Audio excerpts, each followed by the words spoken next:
Hi, my name's Scott. Welcome back to another Temu review.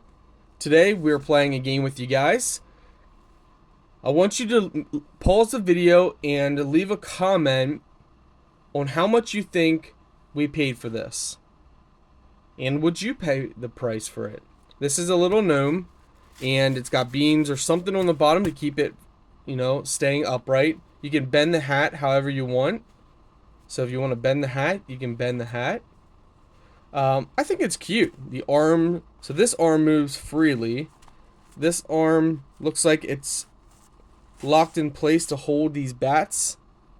We still need to customize it a little better. But yeah, or we might take these bats off. I'm not sure if they add to it or if they make it look silly. So, you got your comment in? We paid $5.69. Would you pay that?